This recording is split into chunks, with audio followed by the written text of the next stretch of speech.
Kaya tayo po yung mga kapatid ng Come and Teach Me.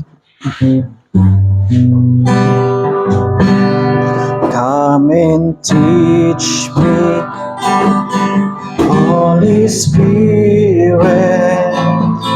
Come and give me understanding.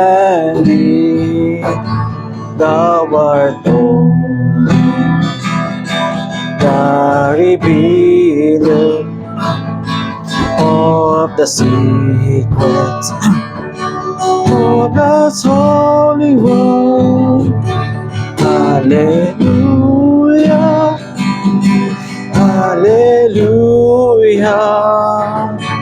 hallelujah, hallelujah. Praise and glory, thou art only to be worshipped throughout eternity.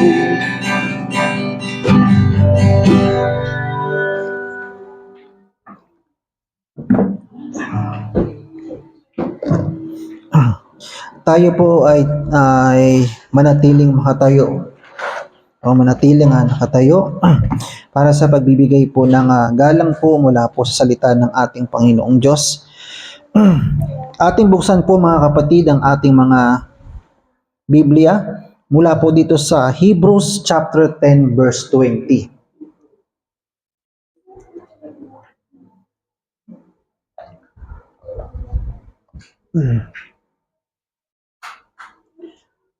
From the book of Hebrews chapter 10 verse 20, ang sabi dito mga kapatid, sa wikang Banyaga, by a new and living way, which He hath consecrated for us, through the veil, that is to say, His flesh.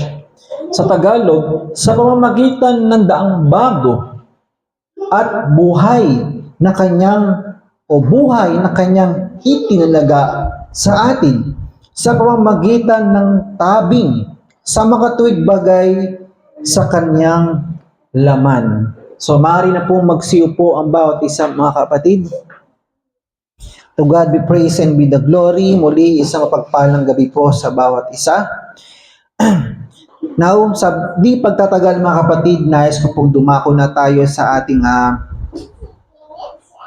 pag-aaral ng salita ng ating Panginoong Diyos. Naway ang ating Panginoong Diyos ang siyang manguna, pumatnubay sa bawat isa.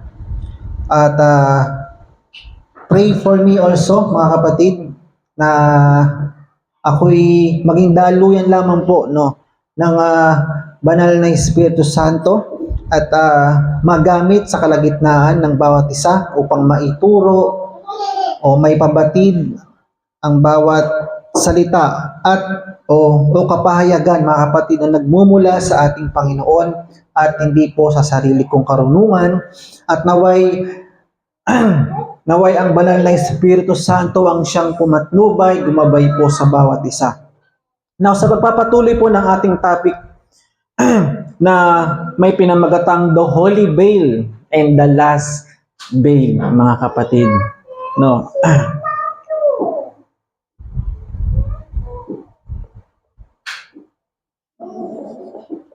Hindi po tayo dadako doon mga kapatid, doon sa last Sunday topic ko na may subtitle po na, mga kapatid? Ano po yung naging subtitle ng The Holy Veil and the Last Veil last Sunday? Mga kapatid, ano yung topic natin last Sunday? The beauty of the church is in the character of the people. Ilang araw pa lang lumilipas mga kapatid, nakalimutan na agad. Okay. Ngayon ay hindi tayo dadako doon dahil ang topic na yon ay pang Sunday mga kapatid. Subtitle, pero doon pa rin umiikot yun, The Holy Veil and the Last Veil.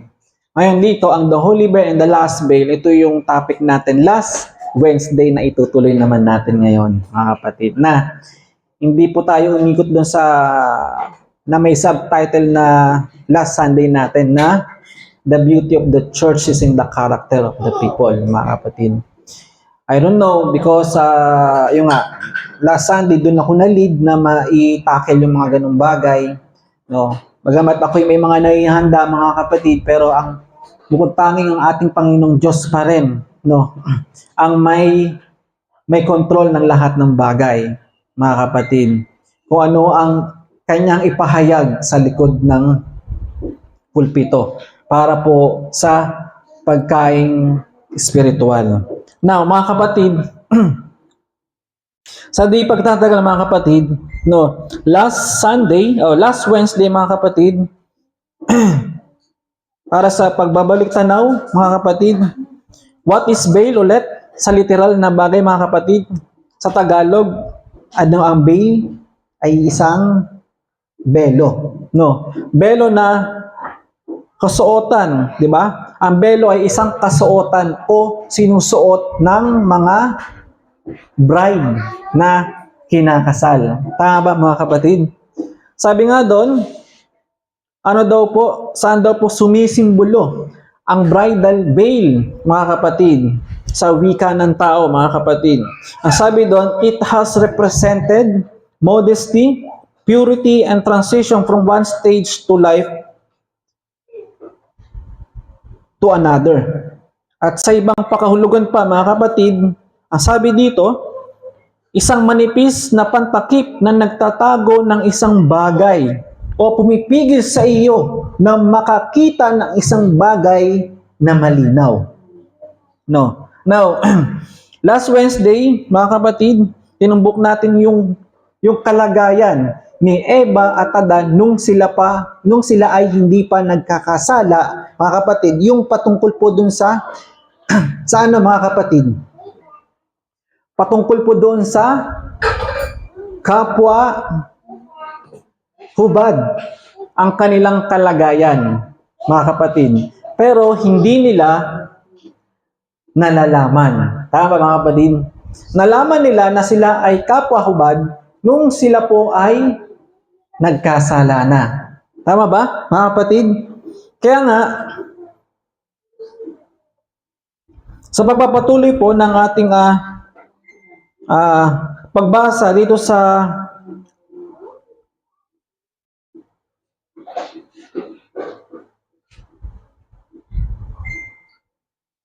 pangangaral po ng ating mahal na propeta, dito po sa taong 1965, Satan's Eden, mga kapatid, paragraph 118. Ano ang sabi dito, mga kapatid? Kung atin titingnan daw, now notice how much like a man and his wife. Now notice, man and wife both naked in the Garden of Eden. No, God's Eden, mga kapatid. Ngayon kasi, hindi na God's Eden to. No. Diba yung sa pag-aaral natin nakaraan, this is not a God's Eden or Garden Eden. Ang Eden ngayon ay Satan Eden na, no, mga kapatid. Kaya kung titignan nyo, sabi dito, said, I'm going to hold just a few minutes. Look, watch us now. Sabi niya, watch now as closing. Sabi niya, compare this now how much like that man and his wife both in God's Eden without one stitch of clothes of them. Ni katiting, mga kapatid, na tela o anuman na may pantatakip nila sa kanilang katawan ay wala, mga kapatid. Meaning talagang hubot-hubad silang naroroon, mga kapatid. For why didn't they know it? Ano ang kadahilanan kung bakit hindi nila alam? For they were veiled to their senses, o yung pandama of nakedness, by the holy veil of the Holy Spirit. See? Ang holy veil, mga kapatid, is the Holy Spirit. They could look right at each other and they didn't know that they were naked. They were veiled with the Holy Spirit of holiness. They were veiled. And that is God's veil. No. Yet today, ang sabi dito, can look and not last. Mga kapatid, if we have the holy veil, which is the Holy Spirit, mga kapatid, tumingin ka man sa isang babae na makapagbibigay ng pagnanasa, mga kapatid. Pero mga kapatid, we have the holy veil. No. The holy veil is the Holy Spirit. The Holy Spirit is none other than our Lord Jesus Christ. Tama ba mga kapatid? And the Holy Spirit is the Word of God, mga kapatid. Na ang Word of God, mga kapatid, yun ang nagbibigay tabing sa atin, mga kapatid, para ano? Hindi natin hipuin, mga kapatid. Ni hawakan man, no? Ang mga bagay na makapagbibigay sa atin ng kamatayan sa espiritual. Kuha natin, mga kapatid. Kaya nga, kung titingnan ninyo, katulad ng sinabi ko mga kapatid, no, kung papaano sa panahon nila, even Adam, no, titingnan natin kung papaano natin ito pagtatagpi-tagpiin, no, at kung papaano natin to rightly divided the word of truth, mga kapatid, sa tulong ng ating Panginoong Diyos, at kung papaano natin ito ititipo, no, sa panahon natin ngayon at sa pamumuhay natin bilang mga nobya ng ating Panginoong Diyos. No. Sa lumang tipan, sa Garden of Eden, mga kapatid, pinagbawalan sila, di ba? Kumain, nihipuin man. Yung alin, mga kapatid? Yung bungang ipinagbabawal, mga kapatid. Kasi sila daw po ay mamamatay. No. Now, story repeated itself. Kung sa panahon nilang even Adam o Adam and Eve, may ganong kautosan, mga kapatid, na sinasabi na huwag nilang hipuin. No. Mga kapatid. O kanin, higit, mga kapatid, sila ay mamamatay. The same thing today, mga kapatid. There is a word, mga kapatid, na siyang nagbibigay tabing, which is the word of God. No. Na pumipigil na huwag natin hipuin, mga kapatid. O hawakan man lang yung makapagbibigay sa atin ng kamatayan sa espiritual, mga kapatid. Kaya nga, yet today can look and not last. No. They turn their head, mga kapatid. Hindi mo bibigyan ng attention, mga kapatid. Because there is a word. Alam mo na makapagbibigay sa iyo ng pagkakasala, mga kapatid.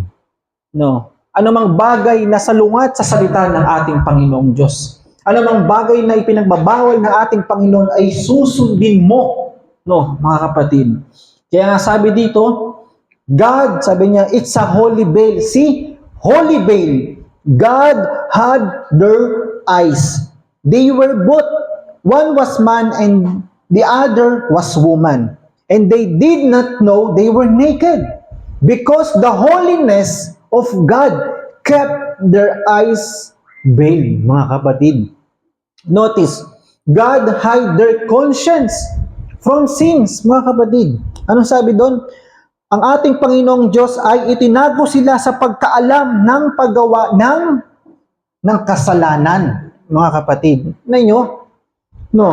By the holy veil. Ganon din, mga kapatid, sa atin, bilang mga anak ng Diyos, bilang mga nobya ng ating Panginoong Diyos, ang ating Panginoong Diyos. God hide us. No. God hide us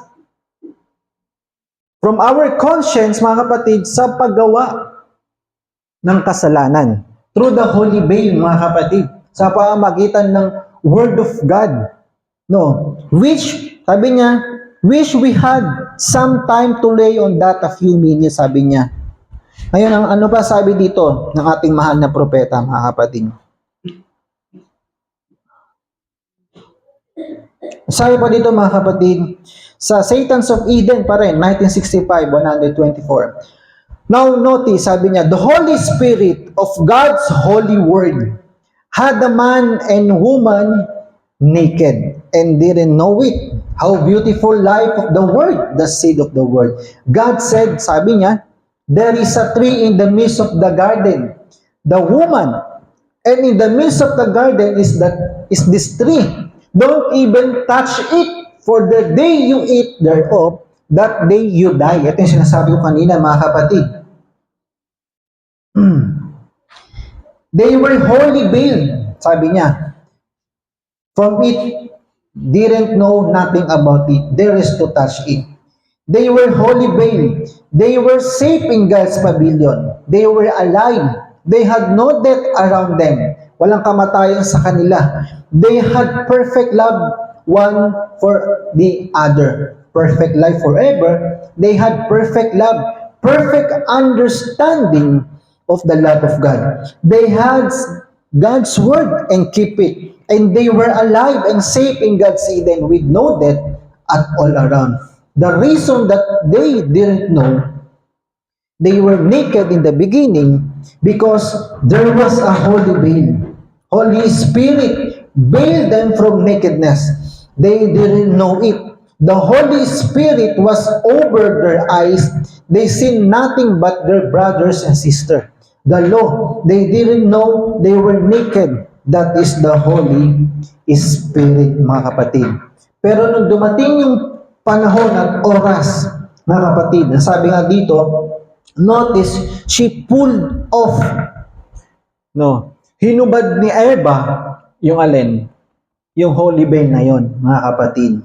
To see what sex really was, mga kapatid. Tingnan nyo? Compare that, what lust really would do. Ano ang magagawa daw nun? She pulled the veil, she pulled the veil from her eyes. The holy things that God had put over her eyes. Yung eyes na tinutukoy doon, mga kapatid, di ba? Nakaraang mga, doon sa mga nakaraang pag-aaral natin, hindi naman literal yung mata, yung tinutukoy doon, mga kapatid. Yung kapwa sila na dilat, ano yun? In the beginning, mga bulag pala sila, literal, hindi po. Ang eye sa Bible ay, ano ang pinapatungkulan? Understanding. Pagkaunawa, mga kapatid. Adam and Eve, mayroon silang, sabi nga doon, sinabi ni prophet, they have understanding. Ang sabi dito, mga kapatid, because they have the Holy Spirit or the Holy Veil, ang sabi po doon, mga kapatid, they have perfect understanding of the love of God, mga kapatid. Meron silang perpektong pagkaunawa pagdating sa pagmamahal nila sa ating Panginoong Diyos, mga kapatid. Mahal nila ang ating Panginoong Diyos. Alam naman natin, ang sabi ng Bible, if you love me, keep my commandments. Sinusunod nila ang salita ng ating Panginoong Diyos. Yun ay bunga ng kanilang pagmamahal, mga kapatid. At nakikita nila kung ano ang makakapagbigay sa kanila ng kapahamakan, mga kapatid. Doon sa utos na sinasabi ng ating Panginoong Diyos, di ba? Anong sabi doon? Sila ay mamamatay. Kaya nga, ang sabi dito, the holy thing that God had put over her eyes. She wanted knowledge. To know what it was all about. So she pulled the veil off to see what it was all about. She listened to the devil and noticed, kung titignan natin, what a place it put her in. They have done the same in age thereafter, always taking the intellectual side, and has now built a kingdom of Satan. Knowledge has seed that sow, and has took the word to be an Eden of death. Kaya kung titignan doon natin sa Book of Revelation, chapter 3, the Laodicean church age, you think it in your mind. Eve, sabi dito, is Satan queen. Satan, the serpent, got to Eve before Adam got to her. See, that's right. So, he beguiled her. See, so Satan, the serpent, was the husband of Eve before Adam ever knew. He beguiled her. The Bible said he did, and she know she was naked then. See? Now look at the Laodicean church age, ang panahon natin ngayon. No. Eve is sitting as Satan's queen. She is rich in worldly goods, blind, naked again, and don't know it, mga kapatid.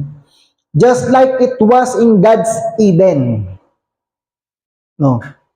Katulad ng sa Garden of Eden, mga kapatid.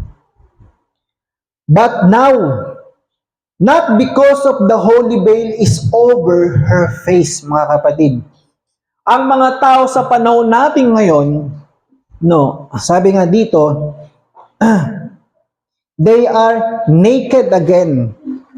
No, sabi doon. They are naked again and don't know it, pero hindi nila nalalaman yon.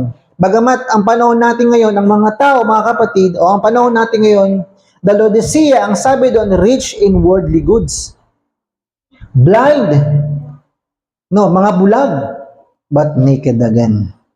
And don't know it, just like it was in God's Eden. But now, not because the holy veil is over her face, but the last veil. Mga kapatid, ano daw? But the last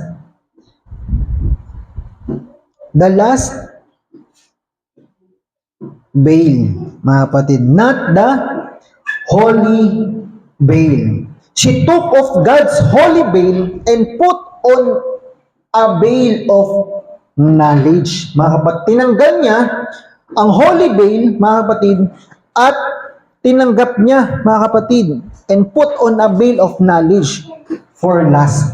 Alam niyo ba kung ibig sabihin ng lust, mga kapatid? Hindi lang ito pumapatungkol sa sexual desire. Ito ay pumapatungkol din sa mga, lust of the eyes, lust of the money, the pride of life, and lust of the things of the world, mga kapatid. No. Kaya kung titingnan niyo, mga kapatid, no, nagkaroon ng interest sino? Si Eve doon sa knowledge na yon, mga kapatid.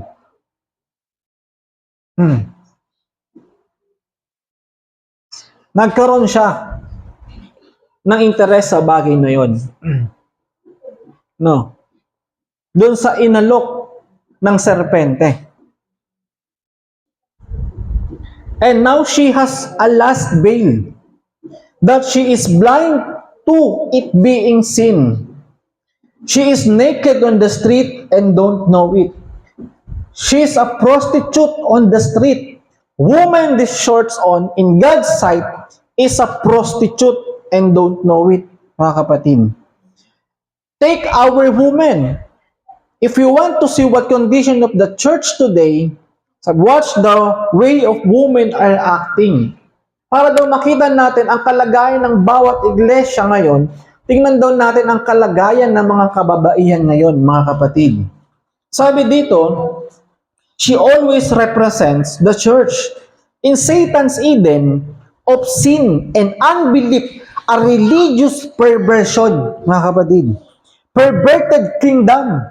Yan ang mga relihiyon ngayon. Religious perversion. No. Katulad ni Eve, in the beginning, siya ay na-pervert nino? Ni Satanas, mga kapatid. Applying the word na may halong dagdag at bawas, mga kapatid. At kung paano sa panahon, mga kapatid, no, yung pandaraya before ni Satanas ay ganun din ang kanyang pandaraya na ginagawa sa panahon natin ngayon. No. Ano sabi ng Diyos kay Eve, mga kapatid, o kay Eva? Malaya kayong makakakain. Maliban lang sa puno ng pagkaalam ng mabuti at masama, sapagkat kayo'y mamamatay, you'll surely die, mga kapatid.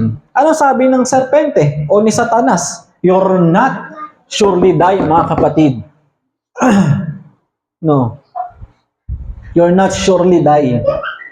In 1 word, 3 letter, pansinin niyo mga kapatid, na kapasok ang kamatayan sa tao. No. At ganun din yung taktika ni Satanas, mga kapatid. Ano ang gamit ni Satanas? No. Para sa pandarayan na ginagawa niya, salita rin ng Panginoong Diyos. Katulad ng ginawa niya kay Eva. Ano ang gamit ni Eva? Salita. Ano ang ginamit ni Satanas o ng serpente in the beginning? Salita din ng ating Panginoong Diyos. May dagdag at bawas nga lang. At sa panahon natin ngayon, ganun din mga kapatid. May dagdag at bawas din. No. Kaya ang mga religious or churches today is mga perversion. Kaya nga sinabi dito, religious perversion. Perverted kingdom. Instead of taking God's word, they have took the intellectual learning of men, mga kapatid. Ngayon, in the beginning, ganun din, di ba? Tama, mga kapatid? No. Instead na manatili ang salita ng ating Panginoong Diyos, ang ginawa nila, mga kapatid, dinagdagan o binawasan ang salita ng ating Panginoong Diyos. Ganun din ang taktika ni Satanas. Today, ngayon mga kapatid, sa mga churches today, instead of taking God's word, they have took the intellectual learning of man. Instead of taking the church, they took the organization and they're bringing it to one great head. Now notice, sabi niya, perverted from innocence.